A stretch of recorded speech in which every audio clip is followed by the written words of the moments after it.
नाजरीन आदाब, big bulletin के साथ मैं हूं अबू हुरैरा और आज फिर एक बड़े मुद्दे और बड़े इशू के साथ हम हाजिर हैं। और आज बिग बुलेटिन में हम बात करेंगे बिहार इंतखाबात की। पांचों मरहले मुकम्मल हो चुके हैं। सवाल यही उठता है कि बिहार की गद्दी और बिहार की कुर्सी किसकी होगी, इसी मुद्दे पर बात करेंगे।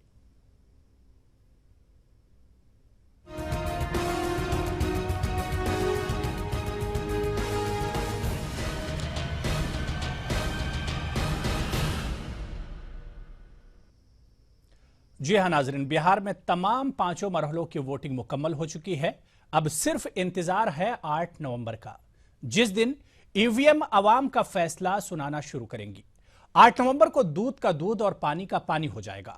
पार्टियों और उम्मीदवारों के बड़े बड़े वादे और दावे 8 तारीख सबका फैसला हो जाएगा कि आखिर अवाम ने किस पार्टी या किस उम्मीदवार पर कितना एतमाद जाहिर किया है।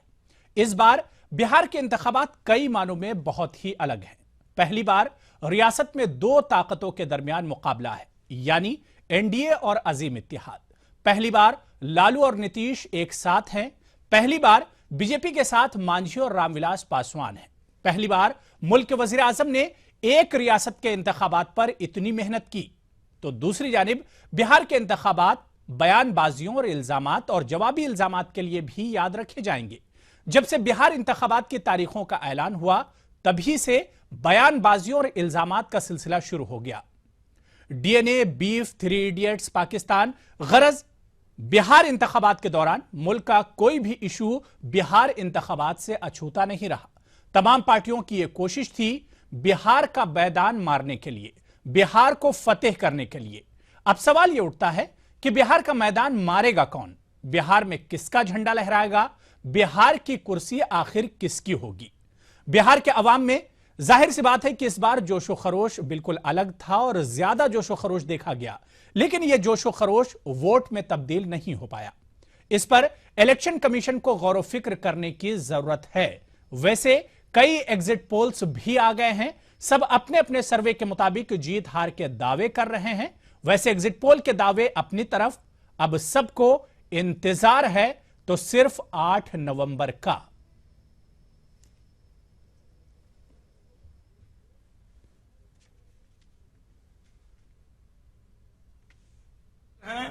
किसको क्या दिखा रहे हैं एग्जिट पोल, ये जान लें दिखाने वाले कि नीतीश कुमार जी का एग्जिट होगा बिहार से, सरकार से वो जाने वाले हैं। हम लोग सरकार में आने वाले हैं और नीतीश कुमार जी जाने वाले हैं। जब गिनती जिस दिन होगी उस दिन 2/3 बहुमत से भारतीय जनता पार्टी जीतेगी।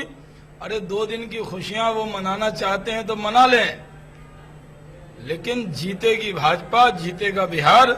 परिवर्तन के पथ पर बिहार बढ़ गया, 2/3 बहुमत से हम जीतेंगे, इसमें कोई शक हमें नहीं है।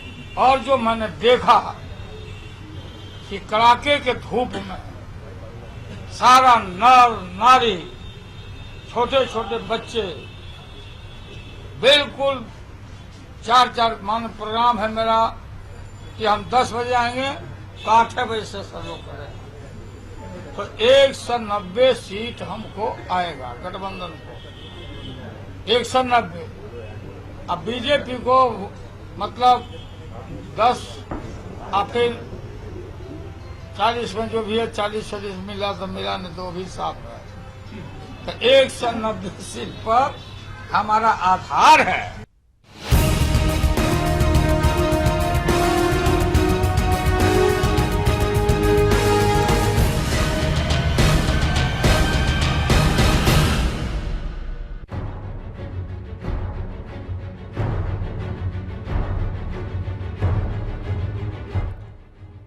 तो सवाल यही उठता है कि तमाम मरहलों की वोटिंग मुकम्मल हो चुकी है, बिहार की बाजी कौन मारेगा। इसी मुद्दे पर बातचीत करने के लिए हमारे साथ कुछ खास मेहमानों का पैनल जुड़ गया। बहुत जल्दी अपने मेहमानों का हम आपसे तारुफ करा दें। हमारे साथ सीनियर सहाफ़ी मुमताज़ आलम साहब दिल्ली से जुड़े हुए हैं। इसके अलावा हम आपको बता दें कि शौकत मोहम्मद खान साहब बीजेपी लीडर हैं, वो भी हमारे साथ जुड़े हुए हैं। और कांग्रेस का वर्जन जानने के लिए अभय दुबे साहब जो कि तर्जुमान हैं कांग्रेस के, वो हमारे साथ जुड़े हुए हैं।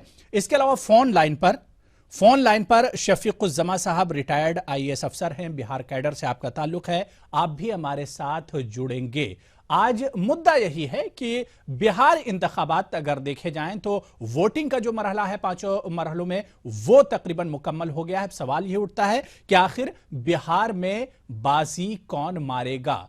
जी हां, अब से अगर थोड़ी देर पहले की बात कर लें तो लालू यादव ने मीडिया पर कहा कि 190 सीटें जो महागठबंधन है या अजीम इत्तेहाद है वो क्लीन स्वीप कर रहा है और 190 सीटें उनका इत्तेहाद जीतेगा। तो उधर बीजेपी ने भी बड़ा दावा किया है। बीजेपी और एनडीए का दावा है कि 2/3 बहुमत और अक्सरियत एनडीए बिहार में हासिल कर रहा है। एग्जिट पोल्स की बात करें तो तमाम एजेंसीज ने तकरीबन मुकाबला बहुत करीबी रखा है। बड़े कांटे की टक्कर बिहार में तमाम एग्जिट पोल्स में दिखाई गई है। अब सवाल यही उठता है कि इस बार किसी ने भी मेहनत करने में कोई कमी नहीं छोड़ी है। चाहे एनडीए की बात करें या अजीम इत्तेहाद की बात करें, दोनों ही गठबंधनों ने बहुत ज्यादा इस बार मेहनत की है।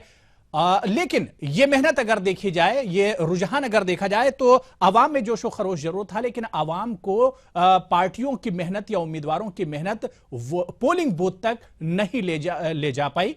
तमाम मेहमान हमारे साथ जुड़े हुए हैं, उन्हीं से हम बात करेंगे कि आखिर इस बार बिहार पे किसका कब्जा होने जा रहा है। अपने मेहमानों का हम आपसे तारुफ करा चुके हैं, तमाम मेहमानों का खैर मकदम करते हैं। सबसे पहले मुमताज आलम साहब आपके पास आना चाहेंगे कि इस बार किसका बिहार। मुमताज साहब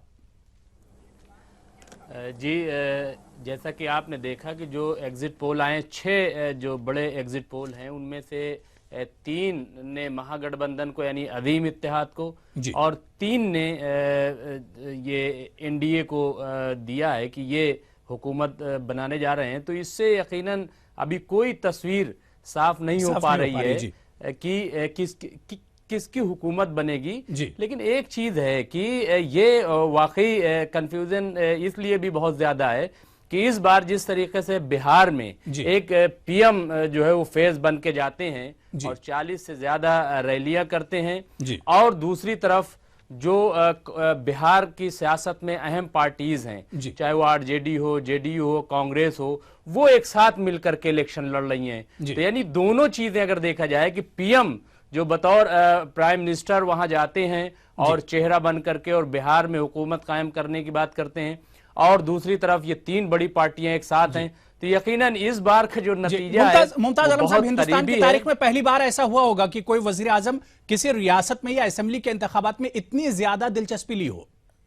पहली बार ही ऐसा हुआ होगा। बिल्कुल, इसीलिए लगता है, हालांकि बहुत सारी बातें आई हैं, लेकिन ये एक देखने वाली बात है और ये नतीजे जो है वो बहुत चौंकाने वाले होंगे। अभी मैं देख रहा था ये एक एग्जिट पोल आया है चाणक्य का, जो जिसका दावा है कि 2013 से अब तक जो भी उसने एग्जिट पोल किया है वो बिल्कुल सच रहे।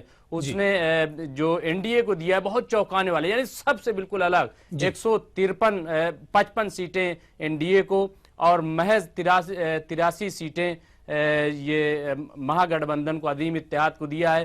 तो ये इस तरीके की चौंकाने वाली बात है। यानी लोकसभा इंतखाबात की बात कर लें या दिल्ली की बात कर लें, चाणक्य का जिसकी आप बात कर रहे हैं, जिस एजेंसी की, उसका एग्जिट पोल बहुत करीब रहा था।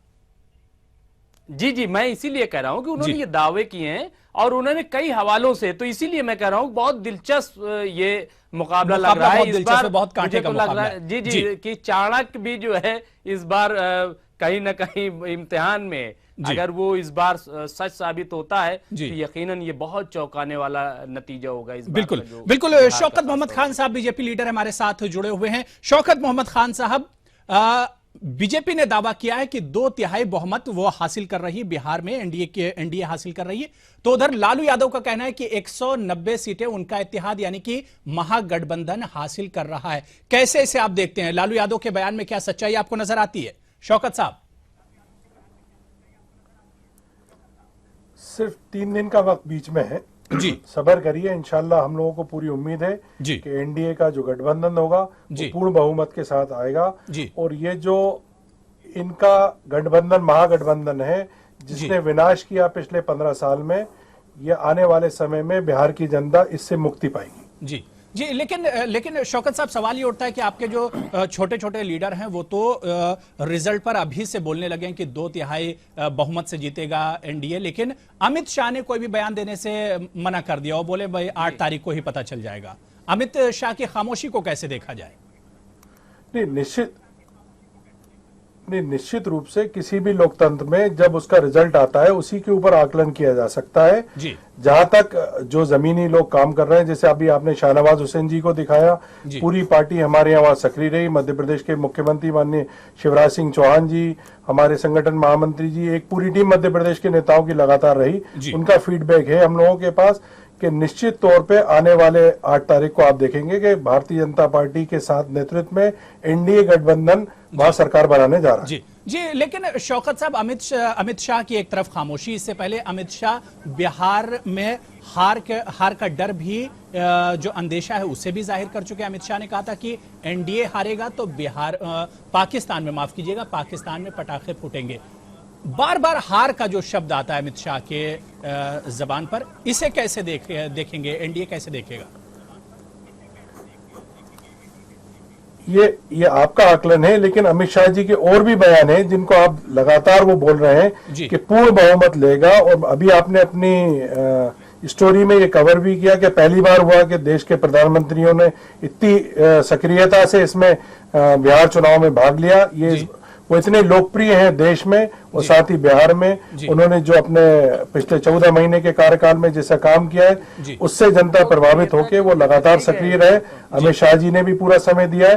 तो पूरी मुझे उम्मीद है, आप देखेंगे 8 तारीख को जो रिजल्ट आएंगे, निश्चित रूप से भारतीय जनता पार्टी और उसके गठबंधन की विजय होगी।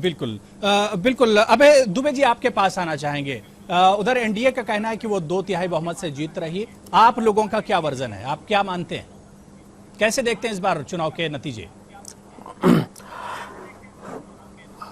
देखिए, इसमें संदेह नहीं। आपने अभी कहा कि अमित शाह जी ने वक्तव्य दिया कि पाकिस्तान में पटाखे फूटेंगे। उसके पहले एक वक्तव्य और उन्होंने दिया। उन्होंने कहा कि बिहार के परिणामों को नरेंद्र मोदी के लिए रेफरेंडम के रूप में नहीं देखा जाना चाहिए। राजनाथ सिंह जी ने हाल ही में बयान दिया कि बिहार की हार से अमित शाह के राष्ट्रीय अध्यक्ष होने पर कोई फर्क नहीं पड़ेगा। इसका आशय साफ था कि भारतीय जनता पार्टी को ने इस बात का मूल्यांकन पहले ही कर लिया कि वो परास्त होंगे। क्यों? क्योंकि देश में जो ये चुनाव था, ये एक माइलस्टोन रखेगा, नए सिरे से परिभाषित करेगा विकास के दृष्टिकोण को। ये वैमनस्य बनाम सहिष्णुता के बीच लड़ाई थी। वो वैमनस्य था, वो असहिष्णुता थी, चाहे वो धार्मिक हो, राजनीतिक हो, आर्थिक हो।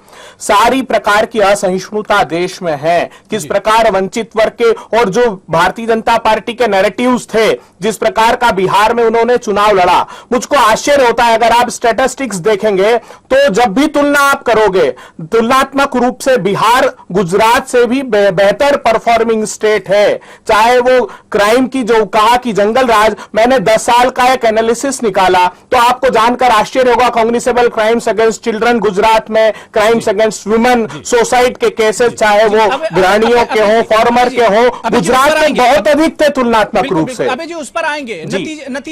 नतीजों के ऊपर आइए, क्या देखते हैं, नतीजे कैसे आ रहे हैं? एनडीए ने तो कह दिया 2/3 बहुमत आ रहा है, आप लोग क्या देखते हैं? मैं पटना में रहा हूं, स्पेकुलेट करने की आवश्यकता नहीं। एग्जिट पोल भी अगर आप देखेंगे तो ज्यादातर एग्जिट पोल ने महागठबंधन को की जीत का इशारा किया है, क्योंकि ये मानस बना चुकी थी बिहार की जनता कि किस प्रकार जो एनडीए की सरकार थी उसने वास्तविकता के धरातल पर कुछ नहीं किया प्रचार के अलावा। ये देखिए, एबीपी न्यूज ने 108 एनडीए को बताई, 130 महागठबंधन को बताई है। न्यूज एक्स ने 95 एनडीए को बताई, 135। तो जितने भी अगर आप देखेंगे, बिल्कुल देखिए, दूध का दूध, तो जितने आप सर्वे देखेंगे हो जाएगा। बिल्कुल, दूसरी एजेंसियों की बात नहीं कर रहे हैं यहाँ पर। बिल्कुल, शफीकुज़्ज़मा साहब भी हमारे साथ जुड़े हुए हैं, बिहार कैडर के रिटायर्ड आईएएस अफसर हैं। शफीकुज़्ज़मा साहब, बिहार के नतीजों की अगर बात की जाए, 8 तारीख को बिहार के नतीजे आएंगे। इस बार पूरे बिहार के जो इंतखाबात हुए हैं उस पर आपकी नजर रही है, कैसे देखते हैं बिहार के नतीजों को? इस बार जो एग्जिट पोल से मुख्तलिफ एजेंसियों के आए हैं, बड़ी टक्कर की, बड़े कांटे की और बड़ा क्लोज मुकाबला दिखाया जा रहा है, आप कैसे देखते हैं? शफीकुज्जमा उसके साहब। जी अस्सलाम वालेकुम। जो एग्जिट पोल्स आ रहे हैं उसमें मेजोरिटी दिखा रही है कि महागठबंधन को बढ़त है जी और काफी बढ़त है जी। और इसकी आहट जो है बहुत दिनों से फिजाओं में थी। ऐसा नहीं कि अचानक ये एग्जिट पोल के नतीजे कोई बहुत चौंकाने वाले हैं। जी इसलिए कि अगर आप 2-3 बातें मैं कहना चाहूंगा, अगर आप शुरू से देखें तो हर फेज के बाद बीजेपी ने अपना कोर्स करेक्शन किया। जी कोर्स करेक्शन के माने कि उनके जो मुद्दे थे उसको उन्होंने चेंज किया, फिर दोबारा सेकंड फेज में मुद्दे थे वो थर्ड फेज में जो मुद्दे थे फोर्थ फेज में चेंज किया, फोर्थ फेज में जो मुद्दे थे उसको फिर फाइनल फेज में चेंज किया। और ये आदमी कोर्स करेक्शन क्यों करता है? इसलिए करता है कि जब उसको ये एहसास हो जाता है कि पहला जो मेरा एक्शन था वो सही नहीं था तो मुझे करेक्शन करना चाहिए। वो बहुत बड़ा इंडिकेटर था कि वो लोग जो है हर फेज में पिछड़ते चले जा रहे हैं। जी दूसरी चीज इनके जो बयानात हैं वो आप देखें कि ये रेफरेंडम नहीं है मोदी साहब के ऊपर, राजनाथ सिंह बने रहेंगे क्या ये बीजेपी के प्रेसिडेंट, अगर लूज भी करती है एनडीए वहां पे जी तो ये सब चीजें बहुत दिनों से इस तरफ इशारा कर रही थी और इन रिजल्ट्स में कोई भी चौंकाने वाली चीज नहीं है। जी और मेरा अपना जाती ख्याल ये है कि जो अभी इतनी बढ़त दिखाई जा रही है जी फाइनल नतीजे में शायद उससे भी ज्यादा बढ़त आएगी। जी इसलिए कि जो लोग बिहार की जमीनी हकीकत से वाकिफ हैं जी उनको ये मालूम है कि बिहार में कॉम्युनल पोलराइजेशन जी कभी भी उस तरह का नहीं रहा है जितना दूसरे हिस्सों में हुआ है या हो सकता है। जी यानी बिहार के शफीकुज्जमा साहब आपको कहना है कि 8 नवंबर को जब नतीजे आना शुरू होंगे तो ये नतीजे बड़े चौंकाने वाले हो सकते हैं। चौंकाने वाले मैं नहीं कहूंगा, मैं तो ये कहूंगा कि चौंकने का सवाल तो उनके लिए है जो इसको महागठबंधन के बढ़त को जो है नहीं मान रहे। जी मेरा तो जाती नहीं, ख्याल ये है कि चौंकाने वाले एनडीए के लिए होंगे। नाम जाहिर कर दीजिए। अब देखिए, हाँ, अब छुपा के रखने कोई सवाल नहीं, नाम जाहिर कर दीजिए। बिल्कुल एनडीए के लिए चौंकाने वाले होंगे और महागठबंधन की बढ़त जो है इससे बहुत ज्यादा होगी। जब भी बेहतर से बेहतर एग्जिट पोल जो दिखा रहे हैं उनसे भी वो बढ़त ज्यादा होगी। बिल्कुल बिल्कुल। चलिए इस पर आएंगे। आपके पास आना चाहेंगे मुमताज आलम रिजवी साहब। जाहिर सी बात है कि 8 तारीख को तो पता चल ही जाएगा एनडीए 20 है या फिर महागठबंधन 20 कौन है और 19 कौन है, पता चल जाएगा 8 नवंबर को।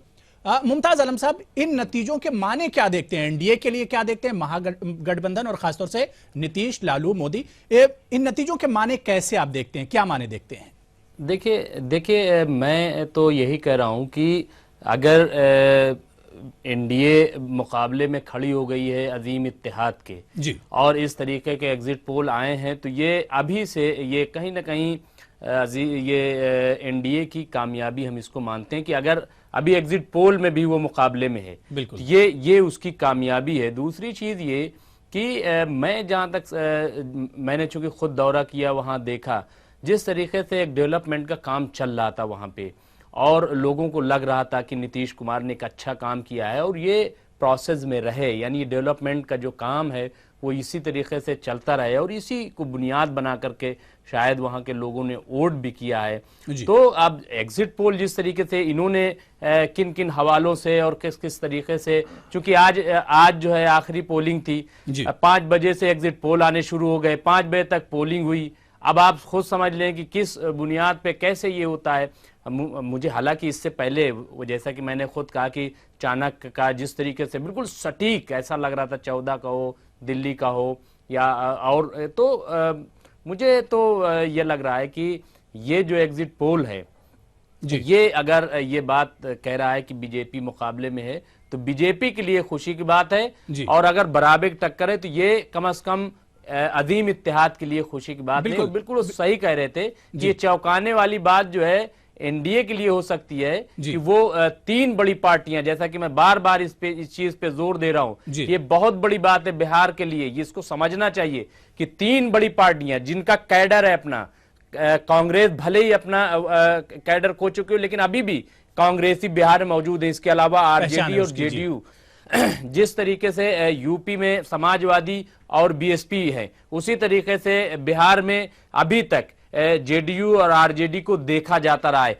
अगर ये दोनों साथ में आई हैं तो, और मैं एक चीज और बता दूं, ये इसलिए बहुत अहम हो जाता है, ये भी लोगों को नोट करना चाहिए कि चूंकि हम 2014 के इलेक्शन में बार बार ये बात कहते हैं कि 31% के मुकाबले 69% लोगों ने वोट नहीं किया है, अगर 69% मुत्तहिद हो जाते तो शायद ये बीजेपी की मरकज में हुकूमत न बनती। तो वही एक्सपेरिमेंट बिहार में किया जा रहा है कि अगर सेकुलर ताकतें एक प्लेटफॉर्म पर आती हैं तो जो बीजेपी जैसी ताकतें वो जीत नहीं पाएंगी। इसलिए भी ये बहुत इंपॉर्टेंट इलेक्शन है जिसके नतीजे 8 तारीख को आएंगे। शौकत खान साहब आपके पास आना चाहेंगे। बिहार के नतीजे कहीं ना कहीं नरेंद्र मोदी यानी वजीर आजम के लिए बहुत अहम है। उनकी साख पर असर पड़ेगा अगर एनडीए हारता है बिहार में तो।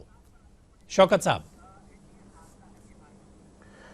नहीं जी, मैं कहना चाहता हूं कि कोई भी इलेक्शन, जैसे मध्य प्रदेश के चुनाव हुए तो क्या कांग्रेस की साख पे असर पड़ा? ऐसा नहीं होता। ये लोकतंत्र है, ये चुनाव होता है जिसमें जो जनता जनादेश देती है। नहीं, शौकत साहब हम इस वजह से कह रहे हैं कि भाई आपके वजीर आजम ने 40 रैलियां वहां पर की, इतनी ज्यादा मेहनत की, बैरून ममालिक के जो दौरे थे वो छोड़कर अब बिहार की तरफ लग गए वजीर आजम, तो उनकी साख पर तो कहीं ना कहीं असर तो पड़ेगा ही। नहीं, साख कैसे पड़ेगा? वो इस वक्त देश के नेता हैं, पार्टी के प्रधानमंत्री हैं, तो अगर वो किसी अपनी पार्टी के प्रचार में जाते हैं तो इसमें गलत क्या है? ये तो खुशी की बात है कि कोई प्रधानमंत्री नहीं गया। मोदी जी हर वो काम करते हैं जो दूसरे प्रधानमंत्रियों ने नहीं करा। इसका मतलब ये नहीं है अगर वो लोकप्रिय है इसीलिए उनकी लाखों की सभाएं हुई वहां पे, तो ये कहना गलत है कि उनके जाना चाहिए था। जो पंचायती इलेक्शन हुए थे उसमें भी उनको जाना चाहिए था। पंचायत एक अलग इशू, ये पंचायत नीचे उसमें भी जाना चाहिए चुनाव होते हैं। ये कौन सी बात? वो सिंबल इस तरीके से कह रहे हैं, वो सिंबल के इलेक्शन नहीं होता। पंचायत का चुनाव, मेरे भाई सुनिए, पंचायत का चुनाव सिंबल पे नहीं होता। विधानसभा और लोकसभा का चुनाव सिंबल पे लड़ा जाता है। विधानसभा में सभी पूरे देश में कहीं भी चुनाव होते हैं वो वैसे हिस्सा लेते। बिहार का चुनाव था, लोकप्रियता उनकी मुख्य प्रधानमंत्री जी की थी, इस कारण वो गए जी। और जो जंगल राज का खात्मा है आने वाले वक्त में देखेंगे आप, नीतीश और लालू राज ने जो काम किए हैं वहां पे जनता त्रस्त आ चुकी थी, विकास की तरफ बढ़ रही है। सबका साथ, सबके विकास के साथ, एक राष्ट्र श्रेष्ठ भारत के साथ इस नारे के साथ गई है भारतीय जनता पार्टी। मुझे पूरी उम्मीद है कि एनडीए को स्पष्ट गांव को गोद लिया था वहां वो हार गए। बिल्कुल बिल्कुल। अभय जी आपके पास आना चाहेंगे कि जिस तरह से बिहार चुनाव नहीं हुआ वो एक अलग विषय है। बिल्कुल अभय जी आपके पास आना चाहेंगे। बिहार में जैसे हमने देखा कि वजीर आजम नरेंद्र मोदी ने बढ़ चढ़ कर हिस्सा लिया। अगर राहुल गांधी सोनिया गांधी की बात करें तो ये लोग कहीं ना कहीं रैलियां करने में, लोगों के बीच में जाने में पीछे रहे, बड़ी वजह क्या है?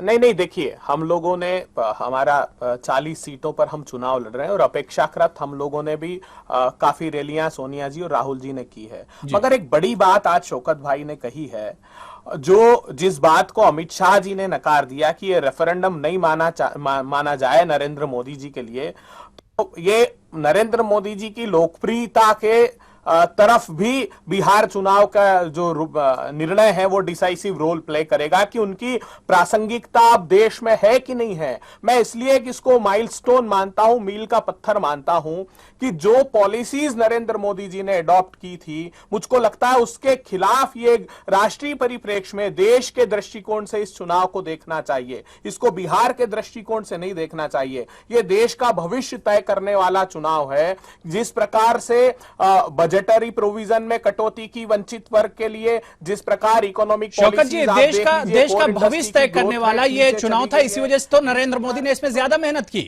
बिल्कुल आपके लिए ये इंपॉर्टेंट नहीं था, इस वजह से सोनिया गांधी और राहुल गांधी ने इसमें ज्यादा मेहनत नहीं की। पहले नीतीश कुमार नहीं अभय जी, सोनिया जी और राहुल जी ने नहीं गए, वो तो कुल 40 सीटों पे चुनाव लड़े थे। नहीं, देखिए, हमने 40 सीटों पे चुनाव लड़े थे जी। अपेक्षाकृत हमने ज्यादा बिहार में चुनाव लड़ने लायक स्थिति में नहीं बचे तो वो कैसे लड़ते चुनाव? वो कैसे जाते पूरे प्रदेश में? वो अपने प्रदेश में नहीं घूम पाए। मोदी जी लोकप्रिय हैं, इस बात का प्रमाण है कि उनकी जितनी भी जनसभाएं हुई, लाखों की तादाद में वहां की उपस्थिति ये दर्शाती है कि वो किसी भी जगह गए, लाखों की तादाद में वहां लोग सुनने वाले आए।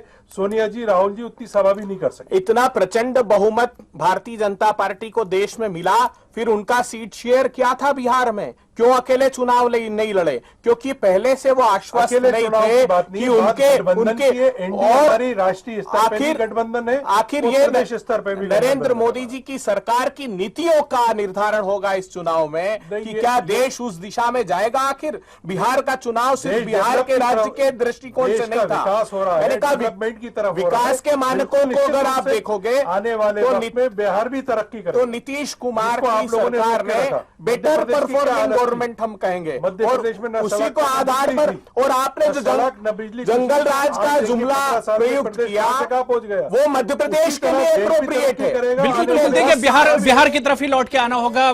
कांग्रेस बीजेपी फिर से यहाँ भी लड़ने लगे हैं। मुमताज आलम साहब आपके पास आना चाहेंगे, बहुत कम वक्त है, 30 सेकंड आपके पास है। बिहार का इलेक्शन क्या आपको लगता है कि जो जिस तरह की बयानबाजियां हुई हैं उसके लिए भी याद रखा जाएगा मुस्तकबिल में? बिल्कुल याद रखना चाहिए और याद रखा जाएगा। और मैं कह रहा हूं कि अभी 8 तारीख को नताए जाने हैं, उससे कबल जो गलतियां पार्टियों ने की हैं उसको वो दुरुस्त करें, और अभी नताए से पहले ही ये कहें, ऐलान करें कि जो गलतियां हमने इलेक्शन में की हैं, जिस तरीके से बदजबानी, खराब जबान का इस्तेमाल और इलेक्शन कमीशन की धज्जियां उड़ाई गई हैं, वो आइंदा इलेक्शन में बिल्कुल जाहिर सी बात है कि उम्मीदवारों ने या पार्टियों ने जो वादे किए हैं, कम से कम आवाम को उस पर एक उम्मीद रहती है। तो इन पार्टियों को, इन लीडरान को उन वादों पर खरा उतरने की जरूरत है। और 8 नवंबर को तो पता ही चल ही जाएगा कि आखिर बिहार की कुर्सी पर कौन विराजमान होगा। बिग बुलेटिन में शामिल होने के लिए तमाम मेहमानों का बहुत बहुत शुक्रिया। आदाब।